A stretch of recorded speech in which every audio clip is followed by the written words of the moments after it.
I was standing 40 feet away from my husband when I found out what my marriage actually was. I did not see me.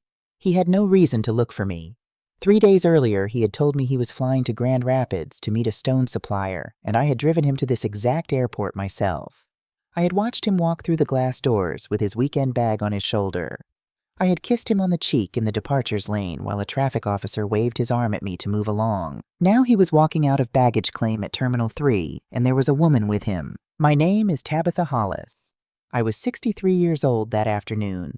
For 31 years, I worked in the Special Investigations Unit of a property insurance company in Chicago.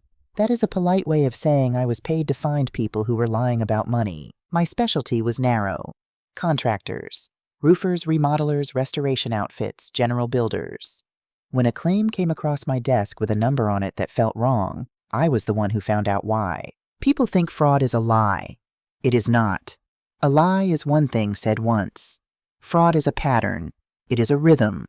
It repeats because the person doing it has found something that works, and human beings do not stop doing the thing that works. I could tell you what the fabricated invoice looked like from across the room. Real invoices are boring. They have odd numbers on them because real work produces odd numbers.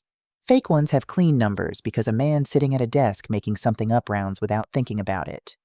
Real invoice numbers run in sequence. Fake ones have gaps. Real vendors call you back. Fake vendors have a mailbox address and a phone that rings out. 31 years of that. I retired 10 months before I stood in Terminal 3. I want you to understand something about me before I tell you the rest. I am not a dramatic woman. I have never thrown a plate. I have never raised my voice in a meeting, not once, and I sat through some meetings that deserved it. My whole professional life was built on one skill, and it was not intelligence. It was patience. It was the ability to sit still and say nothing while somebody across a table talked themselves into a corner. That skill is about to matter a great deal. My first husband was named Walter Hollis. He died 11 years before that afternoon in March of a heart attack in a parking garage on Wabash. I was 58. We had been married 26 years. There is nothing else to say about that except that I was 52 when it happened, and for about a year afterward I do not remember much. Walter left me the condominium in Lincoln Park. We had bought it together in the 90s when that neighborhood was still affordable to people like us. His estate closed the following summer, and the deed came out of it with one name on it. Mine. Sole ownership by inheritance. That deed is going to matter too. Write it down. I met Grant Whitfield 4 years after Walter died. He came to my building to give a quote on a bathroom renovation for the unit downstairs. He was standing in the lobby with a tape measure in his hand, and he held the door for me and made a joke about the elevator, and I laughed, which surprised me because I had not done much of that in a while. I was 56, he was 45. 11 years between us. I knew what people would say. Some of them said it out loud. I decided I did not care, and I want to be honest with you here, because there is no point telling this story if I'm going to be flattering to myself. Part of me liked that he was younger. Part of me liked walking into a restaurant with a man who turned his head when I came out of the powder room. I was 56 and I had spent a year in an empty apartment, and I was tired of being invisible. We married that September. He owned a company called Whitfield Restoration. High-end residential renovation, mostly on the north side in the near west suburbs. Licensed, bonded, insured. 4 trucks a shop, a site manager, a part-time bookkeeper. The first 3 years were good. I mean that. I am not going to pretend I was miserable for 7 years and too stupid to notice. I was not miserable. We took a trip to Santa Fe. He learned how I take my coffee. He remembered my sister's birthday before I did. Then it became a habit. Then the habit started to feel heavy. And I did what people do, which is explain it away. His business was stressful. The trades are brutal. Everybody is tired at that age. I never once looked at his books. In 7 years, I never opened a single file of his. I have thought about that a great deal since, and I have decided it was not laziness. It was manners. I spent 31 years going through other people's finances, and I made a rule with myself early on that I would never bring that home. It felt like the only way to stay a person and not just a function. That rule cost me 4 years. My sister Corinne is 4 years younger than me. She was 59 that spring, and she lived in Tulsa, and she was flying up because her mother-in-law had died the week before, and she needed to be somewhere that was not her own house for a few days. That is all. There was no premonition. Nobody sensed anything. She was just a tired woman who wanted to sit in her sister's living room and drink tea and not talk about funeral arrangements. Her flight connected through Dallas and landed at 4:50 in the afternoon. I got there early because I always get everywhere early, and I bought a coffee I did not want and stood near the pillar at the end of the baggage claim hall where I could see both escalators. Terminal 3 at that hour is a very particular kind of noisy. Rolling suitcases on tile, somebody's phone on speaker, the smell of burned coffee from the kiosk and cold air coming in every time the exit doors opened, people hugging, people crying, people looking for their name on a card. I saw his shoulders before I saw his face. That is the thing nobody tells you. You do not recognize a person you have lived with by their face. You recognize them by the shape they make when they stand. The particular slope of the left shoulder, the way the head turns before the body does. Grant was off to the side out of the flow of traffic near the rental car signs. He was not looking around. He was not scanning the room the way a man does when he is meeting somebody. He was already with who he came with. She was young, not a girl, a woman in her 30s. Dark blonde hair pulled back a cropped leather jacket, ankle boots, a canvas travel tote on her shoulder and a rolling case at her feet. She had the kind of posture that comes from being looked at often enough that you stop minding. I did not know her. I had never seen her face in my life. And I want to be precise about this, because precision is the only thing I have ever been good at. It was not the way she stood next to him. It was not the fact that they were laughing. It was the bag. She said something to him, and he leaned in, and then he reached over and took the strap of that canvas tote off her shoulder with 2 fingers. Carefully, the way you handle something belonging to a person you are trying very hard to please. And he put it on his own shoulder. I stood there holding a paper cup of coffee that had gone cold, and I did the arithmetic that a woman my age does automatically. 3 years earlier, I had knee replacement surgery. Grant picked me up from the hospital. I remember him walking 6 feet ahead of me across the parking lot with my overnight bag in the trunk still, and me on a walker, and I remember thinking he is just distracted. He is not a nurse. This is not his thing. I had not carried anything for me since. Then he kissed her. On the mouth. It was quick. 2 seconds, maybe less. But there was no hesitation in it, and no checking the room first, and that is the part that told me everything. People having an affair are careful in public. People who have stopped being careful are not having an affair anymore. They are living a second life, and they have been living it long enough to get comfortable. Something moved in my chest. It was not a sharp pain.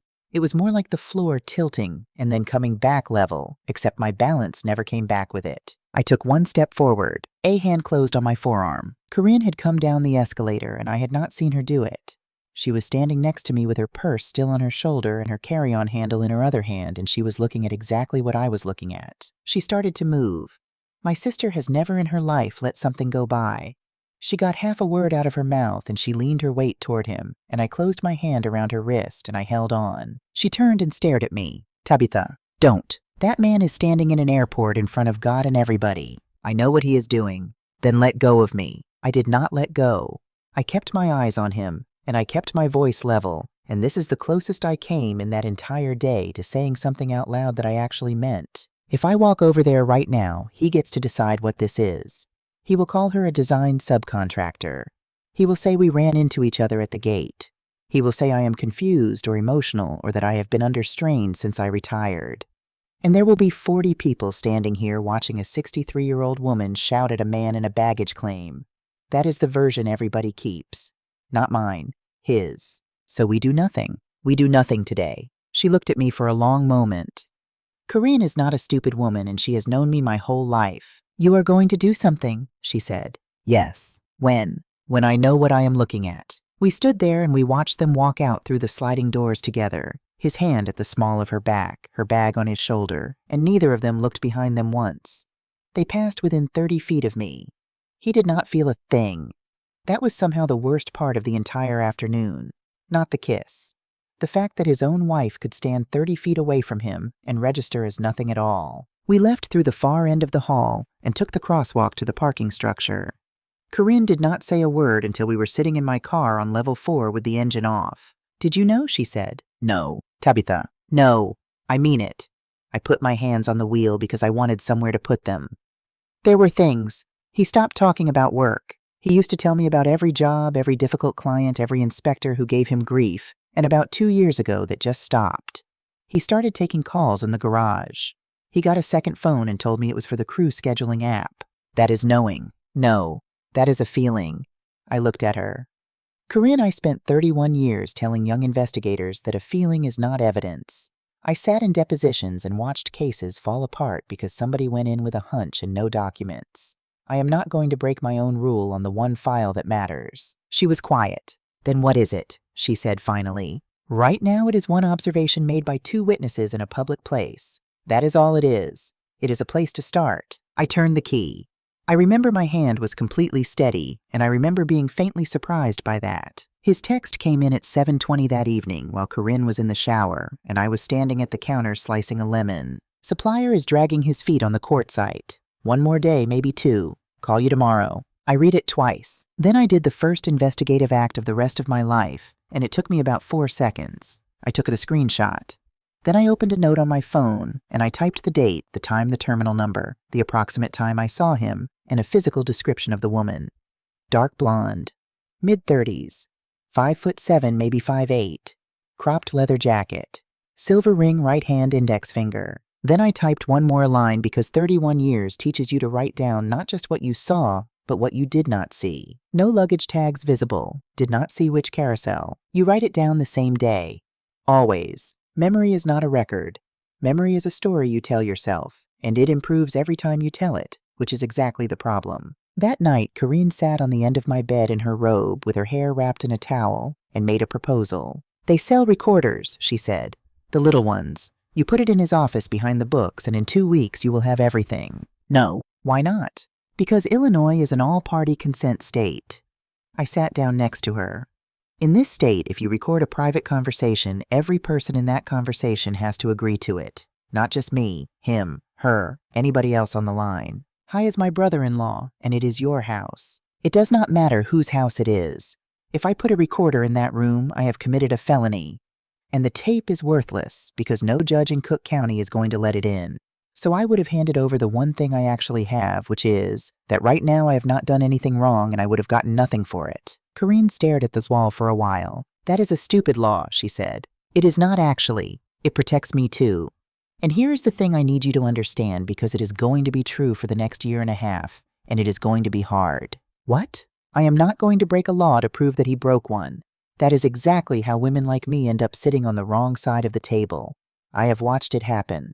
Somebody with a legitimate case does one clever illegal thing and suddenly the whole hearing is about her instead of him. She reached over and squeezed my hand and did not argue, and I have loved her for that ever since. So here is what I actually did starting the next morning, and I want to be very clear that every single piece of it was something any citizen of Illinois is entitled to do. First, I opened the business entity search on the Illinois Secretary of State website. It is free. It is public.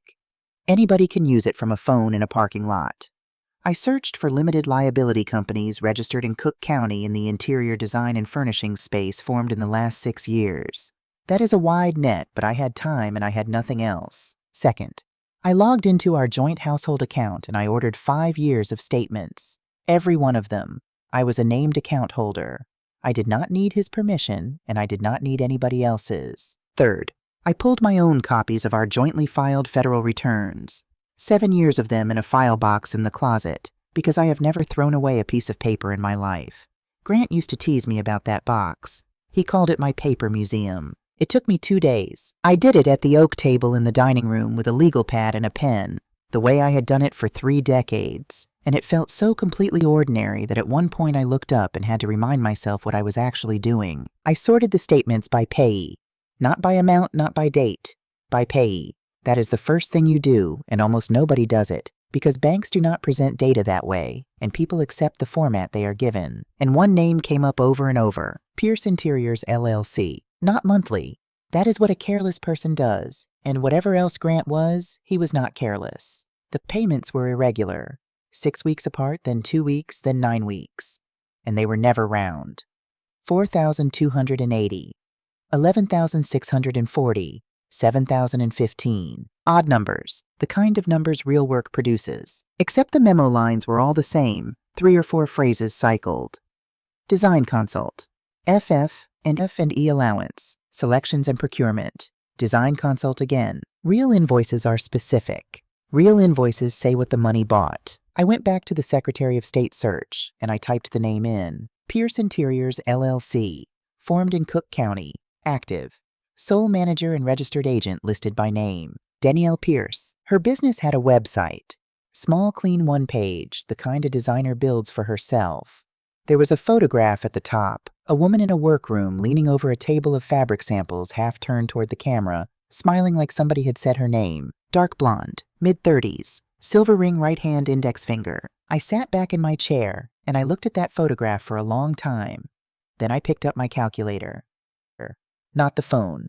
The actual calculator, the beige one from my desk at work that I had carried out of that building in a cardboard box 10 months earlier and never quite gotten around to putting away. I added the column. The tape ran off the edge of the table and onto the floor, and I let it. $412,000. $412,000 out of accounts with my name on them over 4 years and 3 months to a company that had never once sent a piece of paper to my house. I had spent 31 years teaching young investigators that fraud is never a lie. Fraud is a pattern. I was looking at 4 years of pattern printed on my own dining table, in my own handwriting, in a condominium that a dead man had left me. And I understood sitting there with the calculator tape pooling around my ankles that I was not looking at a marriage that had gone wrong. I was looking at a structure. Somebody had built this. Somebody had built it slowly and carefully, and I had been living inside it, paying the utilities for 4 years. I did not confront him. I called a lawyer. Corinne flew home to Tulsa on the Sunday. Before she got on the plane, she asked me one more time whether I wanted her to stay, and I told her no, and I told her why. If this goes where I think it goes, there will be a witness list, I said. You are already on it because you were standing next to me at that airport. I am not putting you on it twice. Priscilla Vance had an office on the 18th floor of a building on West Madison with a view of nothing in particular. She was 48 years old, and she talked the way I used to write reports, which is to say she did not waste anything. I put the legal pad in front of her and told her the whole thing in 6 minutes. The airport, the bag, the payee sort, Pierce Interiors, the 4 years. Then she asked me one question. What do you want? I want to know if there is a way to make the money matter. She sat back. Most people say they want him to admit it. He will never admit it. I have interviewed 200 men like my husband, and not one of them ever admitted anything. They negotiate. That is all they do. Priscilla almost smiled. All right. Bad news first, because everybody in this state has to hear it and nobody likes it. Illinois is a no-fault state. The affair is not a ground for divorce. And marital misconduct is not a factor in the division of property. It is written into the statute. A judge in Cook County is not permitted to give you a larger share because he cheated on you. So 4 years of it is worth nothing. The affair is worth nothing. She tapped the pad. The money is worth everything. Those are 2 different things, and your entire case lives in the gap between them. I waited. Section 503, subsection D, paragraph 2. Dissipation. The use of marital property for the sole benefit of one spouse for a purpose unrelated to the marriage at a time when the marriage is undergoing an irretrievable breakdown. If I show that the court charges the money back against his share, not the judge's discretion, dollar for dollar against his side of the ledger, something went quiet in my chest, and it was not relief. It was recognition. It was the feeling I used to get about 40 minutes into a file when the shape of the thing finally showed itself. Who carries the burden? I said. If I show the money left, the account, does he have to explain it, or do I have to prove what it bought? Priscilla stopped. Say that again. Who has to prove it? She looked at me a second longer than she needed to. You are going to be a pleasure. Once you make a prima facie showing that marital funds went out the door, the burden shifts to him. He must prove by clear and convincing evidence where the money went and what it was for. That is a high standard. General testimony does not satisfy it. He cannot sit on the stand and say it was business expenses. He has to document it. And if he cannot, then every dollar he cannot account for is presumed dissipated. I put my hand flat on the table. 31 years of watching men build structures out of paper that could not survive being looked at. And here was a statute that did nothing except require a man to show his paper. One more fact in your favor, Priscilla said.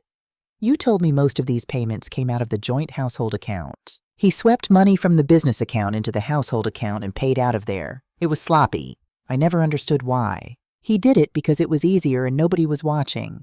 And it is the best fact in this file. If he had paid a vendor from a clean corporate account, he would stand up in court and say this is a business dispute. take it up with the company. He did not. He ran it through an account with your name on it.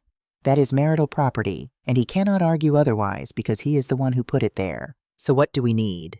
3 things, then the clocks. 1. The date the marriage began undergoing an irretrievable breakdown.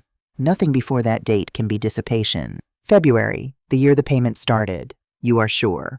The first payment to that company is dated the 9th of February. Nothing before it. Not a dollar. Then 11 days later, a second one. I had looked at that pattern for 2 nights.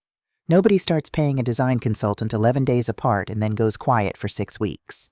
That is not a vendor relationship beginning. That is something else beginning. She wrote it down. 2. The specific funds. You have that. 3. The period from the breakdown date until I file. 4 years and 8 months. No, she said, it is not. And that is where I learned that the law hands you a weapon and takes part of it back before it lets go. 2 limits, she said. An outer wall. No claim reaches back more than 5 years before filing. That one does not hurt you. Then the one that does. No claim reaches back more than 3 years from the date you knew or reasonably should have known. I knew on the 14th of May. Then your window opens on the 14th of May 3 years earlier. Everything before that is gone. I did not need the calculator. I had the running subtotals memorized by then the way you memorize a phone number you dial too often. $71,000. I am sorry. $71,000 out of an account with my name on it, and I cannot touch it. You cannot touch it. Here is what I have learned about being 63. At 30, a loss feels like an insult. At 63, a loss feels like arithmetic. So the first year of it is his to keep, I said. The first year of it is his to keep. All right. I picked up my bag. Then I want every dollar of the rest. $341,000. That is what was left after the law took its cut. I wrote it on the back of her business card in the elevator, and I carried that card in my wallet for the next 17 months. Grant came home on this Tuesday in a good mood. He told me about Grand Rapids while he poured himself a glass of water with his back to me. The supplier had tried to move him off a slab he had already approved. He had walked out of the yard. The man called him in the parking lot and folded. It was a good story. It had detail in it. It had a beginning and a turn and an ending. I said that sounds like a long 3 days. I said you have no idea. That night I sat on the edge of the bathtub with the door locked and wrote it all down. Date, time. What he said as close to word for word as I could manage. Which slab, which yard. The name of the supplier he claimed to have argued with. You do that the same day. Always. Memory is not a record. Memory is a story that improves every time you tell it. And by the time you are sitting in a deposition 18 months later, you will swear to a version that has quietly rewritten itself 4 times. Contemporaneous notes do not do that. They just sit there being true. I filled 2 legal pads over the next 14 weeks. Then I built the ledger. 7 columns the way I had built 900 of them. Date, amount, method, source account. Memo line is written. Payee. In the last column, the one that decides every case I ever worked, which I labeled corresponding work. That is the whole job. Money leaving is not fraud. Money leaving with nothing coming back is fraud. 106 payments. $412,000. The corresponding work column stayed empty, so I went and looked for it. The city of Chicago publishes its building permits. Anybody can search them. You type in an address and it tells you what was pulled when by whom and for how much. I did the same in the suburbs, 1 village clerk at a time on the telephone using my own name. Grant's project list was on his company website, and 3 addresses credited Pierce Interiors as the design partner. I drove to all 3 on a Wednesday in July. The first on North Hoyne was clean. Permits pulled 22 months of work on the record. The second in River Forest was photographed on the website as a whole house renovation. According to the permit record, the only thing Whitfield Restoration ever pulled at that address was a $2,000 window replacement. The third was on Bell Avenue, and there was a woman in her 70s out on the porch with a watering can, and I did the simplest thing available to a human being, which is that I said good morning. We talked for 11 minutes. She was proud of the house. She walked me through the whole job from the porch gesturing. I asked her eventually whether she had enjoyed working with the designer. She said, "What designer?" I drove home and put an entry in the corresponding work column for the first time. In the last week of August, a certified envelope came to my house addressed to Whitfield Restoration at my home address from a man named Harold Prescott in Oak Park. I did not open it. I want that clearly on the record because it is the difference between having a case and being a defendant. I photographed it front and back with the date stamp showing, and I set it on the hall table where he would find it. Then I looked him up. And then I picked up my own telephone and called, and when a woman answered, I said, "My name is Tabitha Hollis. I am Grant Whitfield's wife, and I am going through the company's records." Every word of that was true. I did not pretend to be an employee. I did not pretend to be from a bank. I did not pretend to be anybody at all. Nadine Prescott is 68 years old, and she talked to me for 50 minutes. They had signed a contract the previous September for a full renovation of their first floor. They had paid a deposit of $148,000. That was 11 months ago. The demolition happened. Then the crew got smaller. Then it came every other week. Then the tile order was canceled by the supplier for non-payment. Then in June, 3 separate subcontractors sent them notices of intent to file a lien against their house, not his, theirs. "We paid him," she said. "We paid him $148,000, and now the electrician says he is going to put a lien on our home, and I do not understand how that is possible." I understood exactly how it was possible, and I sat at my dining table with my hand over my mouth. In Illinois, money a homeowner pays a contractor is held in trust. It is not the contractor's money. It is a statutory trust fund for the subcontractors and the suppliers on that job. A contractor who knowingly takes that money and spends it on something else has not made a business mistake. He has committed a crime. $412,000 had gone out of my household account to a company that had never delivered anything I could find, and $148,000 had come into that same household account from an elderly couple in Oak Park who were now looking at a lien on the house they had lived in for 30 years. I had spent my whole career on the insurance side of this. I had built files exactly like the one I was sitting inside of.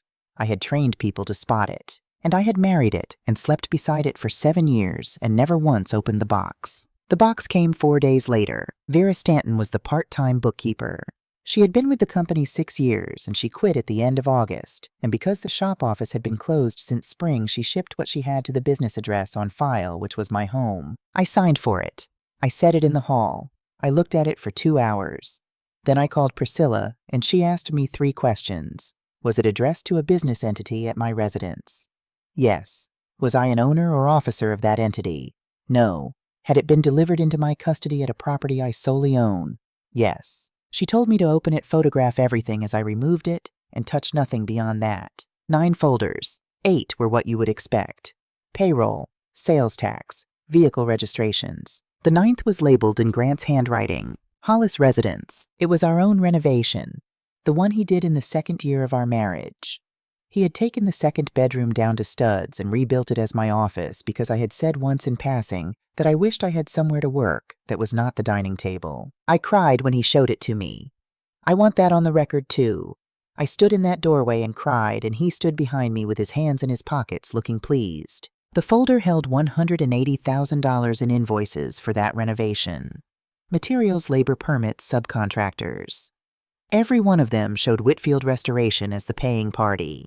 And stapled inside the cover on a yellow note in his handwriting was a line I have not been able to forget. Marital contribution to spousal residence, retained for 503C. Section 503, subsection C, reimbursement.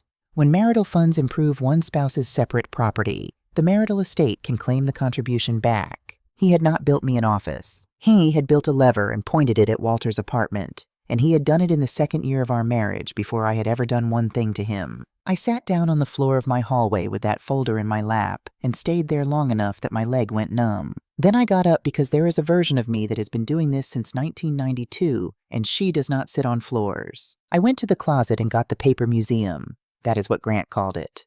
7 years of statements, every canceled check image I ever downloaded, every receipt over $500 sorted by year in expandable folders with the years written on the tabs in marker. I found the year. I found the account. It is the account that holds what is left of Walter's estate, and it has never in its existence had Grant Whitfield's name on it. I paid for that renovation. All of it. $91,000 in 11 payments out of my own separate inherited funds direct to the suppliers, because that is how I have always done things. So what were the invoices in his folder? I laid them out on the floor in date order, and I looked at the invoice numbers. This is the part nobody thinks about. A real company issues invoices in sequence. The numbers move forward through the year like an odometer. If a company issued invoice 4,200 in March, it cannot have issued invoice 4,900 in February because numbers do not run backward. The invoices in that folder dated across 9 months. In the second year of my marriage, carried numbers from a block Whitfield Restoration was not using until 3 years later. Every single one of them was written after the fact. He had gone back years later and manufactured a paper record so that when this day came, he could stand in a courtroom and claim reimbursement against the only asset I had that he could not otherwise reach. I had spent 31 years taking levers exactly like that one apart for a living. He simply had no idea that was what I did for a living. He knew I worked in insurance. He knew I retired. In 7 years, he never asked me one specific question about my job, and I used to think that was because he was not curious. Now I think it is because it never once occurred to him that I might be dangerous. He came at me 3 times that summer, and each time he came a little harder. In July on the balcony over a glass of wine, he thought we should put his name on the condominium, just for the paperwork, just so it would not sit in probate for a year and a half the way Walter's did. At the end of August, he wanted a home equity line of credit against the apartment. 6 months. A bridge. Purely a technical step. In the second week of September, he wanted me to sign jointly on a personal loan against my pension income and my credit, which he pointed out was better than his. Every time I gave him the same sentence in the same tone because a wall does not vary its answer. I do not sign financial documents without my own lawyer reading them first. That was true before you, and it will be true after you. The third time he stood in the doorway and looked at me for a while. After me, he said. It is an expression. The letter came on the 6th of September. It was from the surety company that wrote the performance bonds on Whitfield Restoration's jobs, and it was not addressed to Grant. It was addressed to Tabitha Hollis. I opened it standing at the hall table, read it 3 times, and sat down in the chair by the door. The Prescotts had filed a claim against the bond. The surety was investigating. And pursuant to the general indemnity agreement executed on the 12th of November, they were putting all indemnitors on notice of personal liability for any amount paid out under that bond together with fees and costs. All indemnitors. A copy of the signature page was attached. 2 signatures. His. And below it mine, with my name printed underneath in block capitals and a notary's stamp beside it, dated the 12th of November 2 years earlier. I have signed my name several 100,000 times in 63 years. I know what it looks like. This looked like it. It had the loop I put on the H. It had the way the second L in Hollis runs short. It was very good, and I had never seen that document before in my life. I sat in that chair and I did not feel rage. People expect rage. I did not have any. What I felt was cold and specific, and it had 2 parts. The first was that I was personally liable for an amount that could reach 7 figures on a bond claim I had known nothing about, secured against a home I inherited from a man who has been dead 11 years. The second was the date, the 12th of November, 2 years earlier, not 2 months, not last spring. 2 years. He had not done this in a panic. He had not done it last week when the walls came in. He sat in an office downtown 22 months before any of this began to fall apart, and he wrote my name in his own hand, and then he came home and ate dinner with me and asked how my day was. I went and got my calendar. I keep the paper ones. Of course I do. The 12th of November, 2 years earlier, I was in Tulsa. I was at the funeral of Corinne's husband's uncle, standing in a Methodist church on East 21st Street, and I have the boarding passes because I have everything. I did not call him. I did not scream. I did not go through his desk. I did not photograph one thing I was not entitled to have. I did 4 things in 17 days in order, and I had done every one of them 100 times before for other people. I called Priscilla Vance and read her the letter over the phone. I retained a certified document and handwriting examiner named Lorraine Dutton and gave her 18 known specimens of my signature dated spanning 10 years. Mortgage documents, a car title, medical consents, the back of a photograph. On the 22nd of September, her report came back. Her conclusion in the careful language those people use was that the questioned signature and the known specimens were not written by the same hand. And then I filed an affidavit of forgery with the surety with Lorraine's report and the Tulsa boarding passes attached. A complaint with the state office that licenses notaries, because a notary had certified that Tabitha Hollis appeared before her in Cook County, Illinois, on a day when Tabitha Hollis was 460 miles away in Oklahoma, and a report with the Chicago police. I did not decide whether my husband would be charged with anything. That is not mine to decide, and anybody who tells you otherwise has never worked a case. You do not get to be the investigator and the prosecutor and the judge.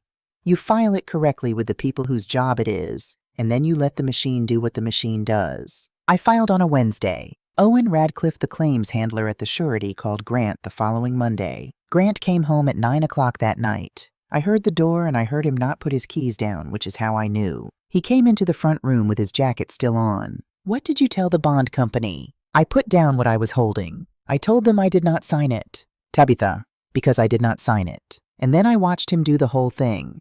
All 3 moves in order. I have seen them in that exact order more times than I can count from men across tables in conference rooms.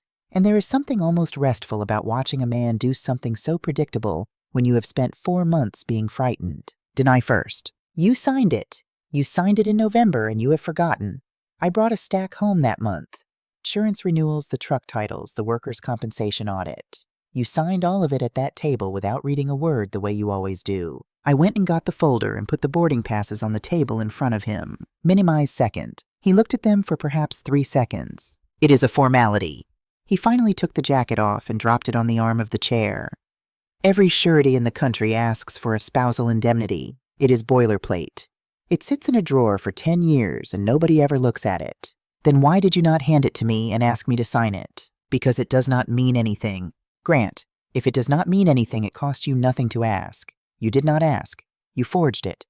Those 2 facts cannot both be true, and you know which one is. And then the third move, which is always the same, and which tells you everything about the person in front of you. Attack. How long have you been going through my things? His voice came up.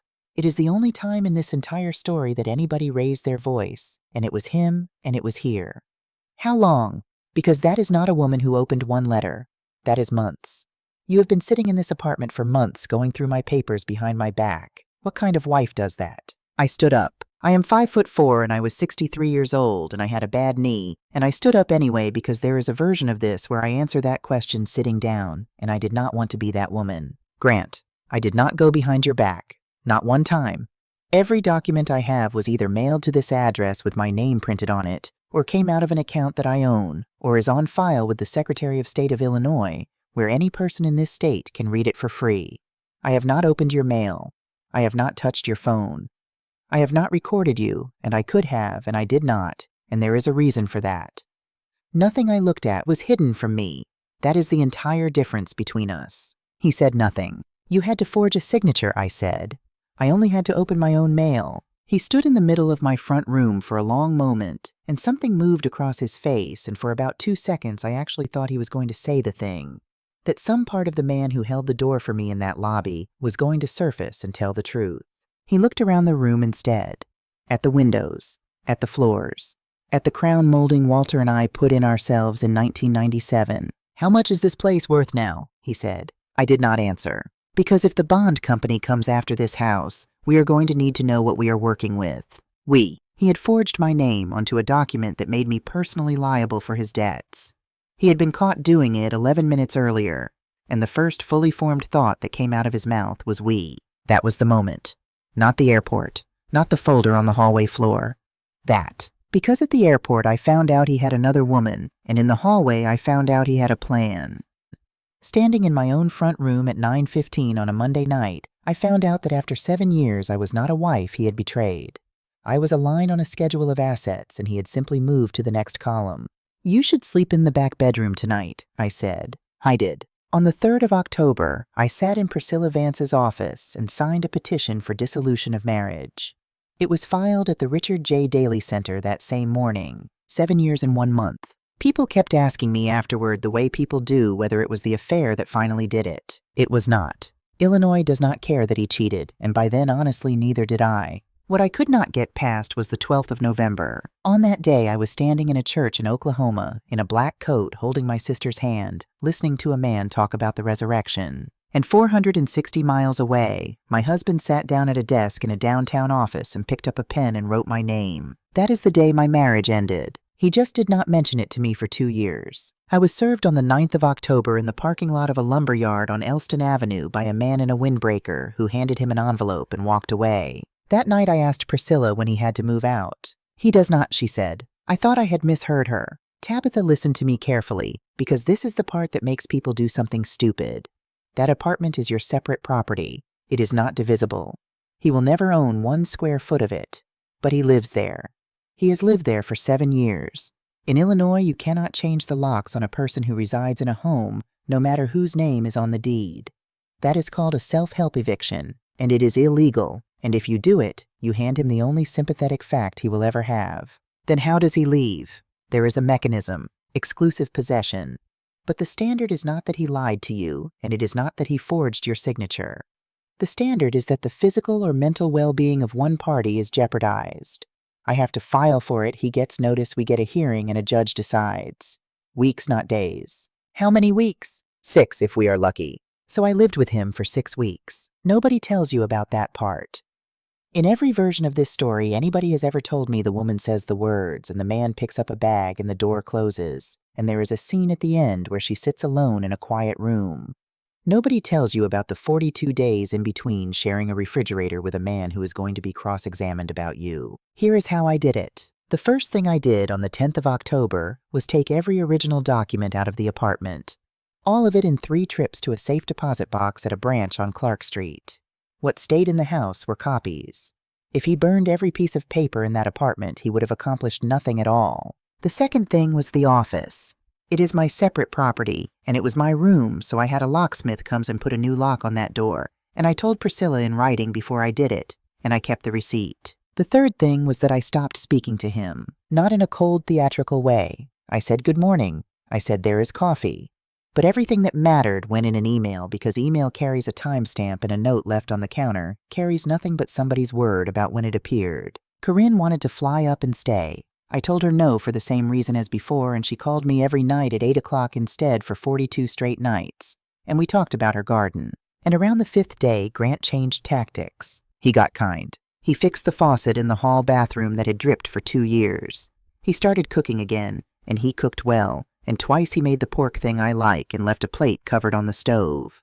He mentioned Walter warmly, unprompted, as though he had been thinking about him. On the 11th day, he sat down across from me at the oak table and said we should handle this like adults. No lawyers, no court. He said he had made mistakes, and he used that word mistakes, which is a word men use when they want the plural to do the work that an admission would otherwise have to do. I said I would think about it. Then I went and wrote down the date, the time, and everything he said. I want to be honest about that stretch, because it would be easy to tell you that I was made of stone. I was not. On the 16th day, he laughed at something on the television, the real laugh, the one from the lobby with the tape measure, and I sat in the next room and put my hand over my mouth, and stayed like that for about a minute. 7 years is not nothing. You do not get to be 63 and pretend that 7 years is nothing. But I had a folder in a bank vault with an elderly couple's name on it and a lien notice against their house, and I had a sticky note in a man's handwriting from the 2nd year of my marriage. So I went back to work. On the 28th of October, I came home at 4 in the afternoon, and the door to my office was open, and the frame was split at the strike plate. The file drawer was pulled out and dumped on the floor. My laptop was open on the desk, and it was still warm. I did not touch anything. I stood in that doorway, and I counted to 10, and then I did what I have done at 40 crime scenes and 100 fire losses, which is that I photographed it before I felt anything about it. 41 photographs. Wide shots from the hall from both sides. The splintered frame at 3 distances with a ruler beside it. The drawer, the floor, the laptop screen with the clock visible in the corner. Then I called the police and waited 50 minutes for a report number and gave a statement. And then I emailed the whole thing to Priscilla at 11 that night. He came home at 8 and said he had been at the shop all day. I said, all right. That is all I said. That is all you ever have to say. The hearing was on the 14th of November. It was not dramatic. Nothing in a courtroom is dramatic except on the 2 days when it is. It took 35 minutes. Priscilla put the photographs in. She put the police report in. Then I took the stand and answered questions about how I had been sleeping, and I told the truth, which is that I had not been, that I had moved my records to a bank because I was afraid of what would happen to them, and that I had been sitting up in a chair in my own bedroom with the door shut. The judge granted exclusive possession and gave him 7 days. I took 2. I sat in the front room with a book I was not reading while he carried things out. Closet doors, the snap of a case latch, the rustle of dry cleaning bags. Ordinary noises I had heard for 7 years, carrying an entirely different weight. At the door with the last bag, he stopped and turned around. You are going to be alone in this apartment for the rest of your life. Yes, I said, and it is going to be quiet. He closed the door, and I heard the elevator, and then the building did what buildings do, which is nothing at all. I did not cry that night either. I have been asked about that more than any other thing in this story, and the honest answer is that the crying happened in April, 4 months later, over a jar of olives that I could not open, and it lasted about 9 minutes. And then I opened the jar with a rubber glove and made dinner. Discovery ran from December through June, and that is where I stopped being a wife and started being what I actually am. Priscilla issued the subpoenas. That is a lawyer's job, and I could not have done it. But once the boxes came, she handed them to me because she is a good lawyer, and good lawyers know what they are holding. I have paralegals who bill $300 an hour to do what you are doing at your dining table for free, she said. And frankly, they are not as good at it. We subpoenaed the business bank. 5 years of the operating account. We subpoenaed the corporate card. We subpoenaed Pierce Interiors, LLC directly for its books, its contracts, and any proof of work performed. We subpoenaed the surety. We took Vera Stanton's deposition. I built 3 schedules. The first was the cash schedule. Every dollar in from every homeowner on every job, every dollar out. The second was the work schedule. Every payment to Pierce Interiors matched against the building permit record, the material delivery documentation, and the homeowner's own account of who had walked through their house. Column stayed empty, $341,000 of empty. The third schedule is the one that ended it. I sorted the operating account by date, and I laid the homeowner deposits next to the payments out, and I looked for proximity. That is all forensic accounting has ever been. Not motive, not psychology, proximity in time. In 11 separate instances, a homeowner deposit cleared into that account in the morning, and a payment went out to Pierce Interiors within 72 hours. 11 times, and $62,000 of it came directly out of the money Harold and Nadine Prescott had wired for their first floor. I remember exactly where I was sitting when the last of those 11 lined up. I remember thinking very clearly and without any triumph at all that I was no longer looking at a divorce, statutory trust funds, taken knowingly, paid to a woman who had never set foot on the job. In April, he filed his mandatory financial affidavit sworn signed under penalty of perjury. It took me 40 minutes to find 3 lies in it. He valued the 2 flat in Avondale at $260,000. 14 months earlier, he had told a bank it was worth $430,000 when he refinanced it, and the appraisal was in the file we had subpoenaed. He listed no significant business assets. 3 trucks and a scissor lift were titled to the company and registered with the Secretary of State where anybody can look. And he omitted receivables on 2 completed jobs. I had the final invoices. He had billed them, and he had been paid. Priscilla wanted to file a motion. I said no. She looked at me. If we file it in April, he amends it in May and apologizes to the court, and it becomes a paperwork error, I said. If we hold it, he is locked into it. He swore to it. He cannot unswear it. Let him carry it into a deposition and a trial with his own signature on the bottom. Priscilla put down her pen. Where exactly did you work again? Insurance, I said, for a very long time. We deposed Danielle Pierce on the 11th of June. Glass conference room in the Loop. A court reporter. A camera on a tripod in the corner. Her attorney beside her. Grant at the far end of the table with his own lawyer because he had every right to be there. I sat at the near end and I did not say one word for 2 hours and 10 minutes. I am entitled to attend as a party. I attended. She was 34 years old and she was well prepared. She wore gray. She answered in short sentences, and she did not volunteer anything. She was a designer. She had been retained for design consultation, procurement, and furniture selection. She had been paid for her services. Everything was above board. Priscilla walked her through it slowly. Address by address. Permit by permit. Homeowner by homeowner. She held for 90 minutes. She was better at it than he was. And then Priscilla put the last exhibit in front of her, and it was not a permit, and it was not a homeowner. It was Danielle Pierce's own bank records, her LLC, subpoenaed in March from her bank, not from her. Here is the thing about a subpoena, and it is the only genuinely clever thing I did in 17 months. Expected us to go after the project files because the project files were the fight. So I told Priscilla to go after the account first. Nobody protects an account. Everybody protects a story. The account told a different story than she did. For the last 2 years, Danielle Pierce had been invoicing Grant for work on projects that did not exist and keeping the money, not the arrangement they had. She had an arrangement, and I do not need to describe it to you, and she was violating it. She had been writing paper against jobs he believed were real collecting on it and not passing back what she had agreed to pass back. $97,000. I watched Grant's face while Priscilla read the schedule into the record. He was sitting 9 feet from me. He did not look at Danielle. He looked at the exhibit, and then at the ceiling, and then at his hands. I was hearing that number for the first time in his life. The room was very quiet. The court reporter's hand stopped. Danielle Pierce sat still for about 10 seconds. Then her attorney asked for a break. They were gone for 22 minutes. When she came back, she had chosen, and she had not chosen him. She testified that Grant told her what to write on the invoices. She testified about the memo lines Design Consult and FF and E allowance, and who had supplied that language. And then Priscilla asked her whether Grant had ever discussed with her where the money was coming from. And Danielle Pierce looked at the table and repeated a sentence he had said to her in a restaurant 3 years earlier. That it was company money until somebody complained. I called Corinne that night at 8 o'clock the way I had every night for months. She turned on him, Corinne said. She actually turned on him. She did. Because of what he did to you. No. I was standing at my window looking down at Fullerton. Nobody turns for that, Corinne. She turned because I made staying loyal the more expensive option. That is the whole job. That is all fraud work has ever been. You do not find the truth. You just arrange things until lying costs more than it is worth, and then you sit still and wait. She was quiet for a second. You are a little frightening, she said. I know, I said. I was very good at my job. Discovery closed on the 2nd of July. On the 20th, we filed the notice. It is a strange document. It is 1 page, and it does nothing except tell the other side exactly what is coming in writing well before it arrives. And if you do not file it on time, you lose the entire claim no matter how true it is. It has to state 3 things.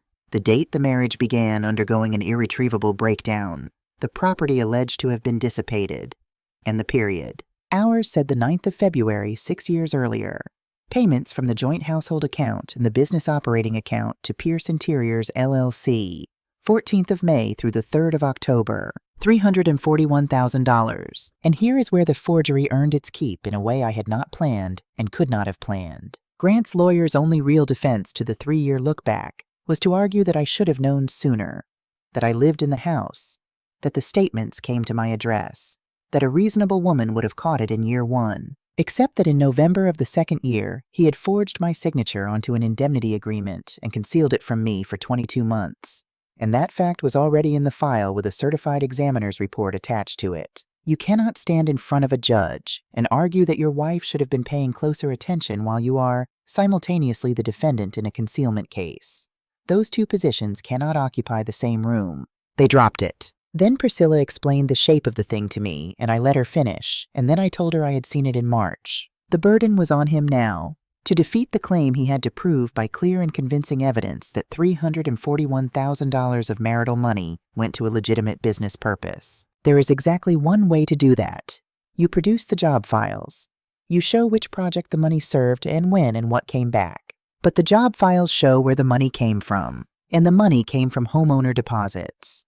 Statutory trust funds, held for the benefit of subcontractors and suppliers on those specific jobs. So he had 2 doors. If he stayed quiet, he lost the claim, and $341,000 was charged against his share of everything. If he proved it, he wrote a confession into a public court file that he had knowingly converted contractor trust funds on 11 jobs, one of which belonged to a couple in their 70s in Oak Park, who were being liened by their own electrician. When did you see this? Priscilla said. March. You have known since March that there is no version of this where he walks. Yes. And you said nothing for 4 months. I have spent 31 years learning that the only thing you can do with a good trap is not touch it.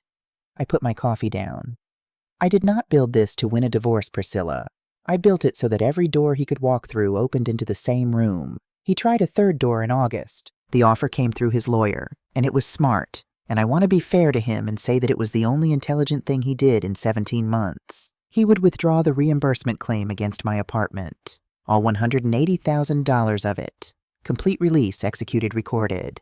In exchange, I would withdraw the dissipation claim, and we would each walk away with what was in front of us. I sat with that for 2 days, and I want to tell you honestly that it was tempting. I was 64 years old by then.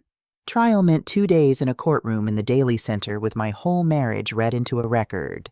It meant sitting 15 feet from him. It meant if I lost paying my own fees out of the same account Walter left me. And the offer removed every risk to my home. I turned it down, and not because I wanted revenge.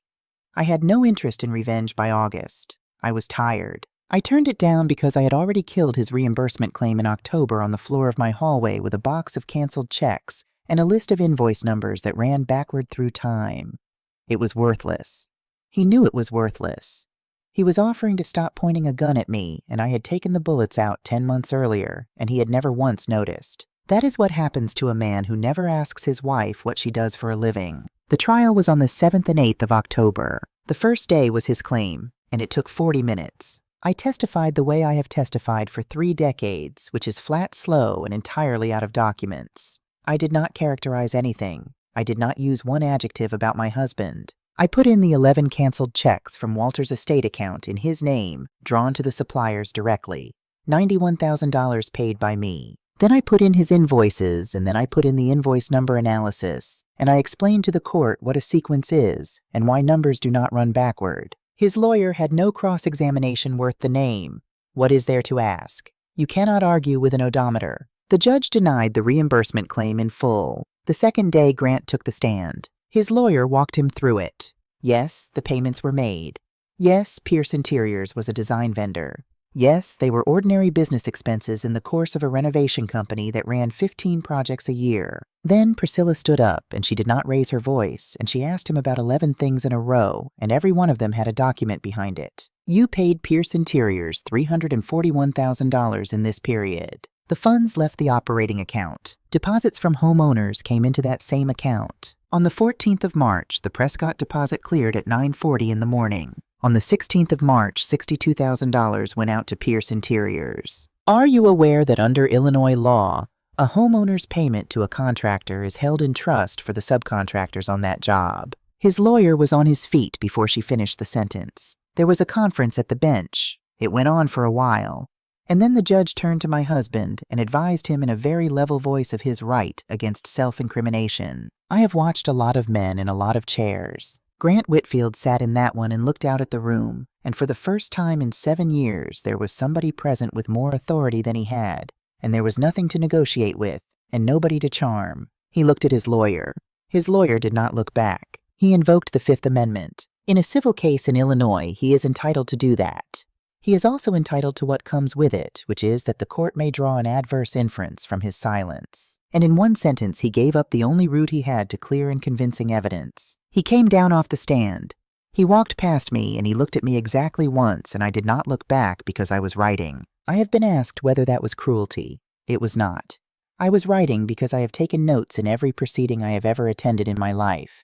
And because if I had looked up at that man in that moment, I do not know what would have been on my face, and it was not his anymore. The judgment came down on the 9th of November. The apartment in Lincoln Park was confirmed as my non-marital property. Reimbursement denied in full. $341,000 was found to have been dissipated and was charged against his share of the marital estate. The 2 flat in Avondale, which was marital appraised at $448,000 with $176,000 still owed on it, was awarded to me in its entirety, which meant the marital estate came to $613,000 once the dissipated money was added back in. Half of that is $306,500. He had already taken $341,000 of it out the door, so he received nothing further, and a money judgment entered against him for the difference. $34,500, and the indemnity agreement was declared void as to me. Not reduced. Void.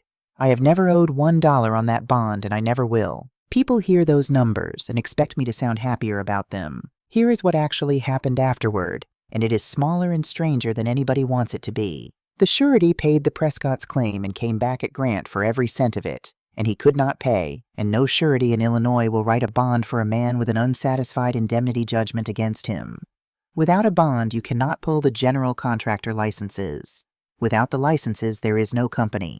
I did not do that to him. I want to be precise because it matters.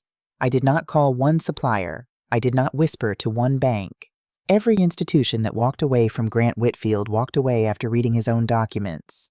All I ever did was stop being the reason nobody looked. The Cook County State's attorney charged him with knowingly converting contractor trust funds. He pleaded to it 8 months later and took probation and a restitution order.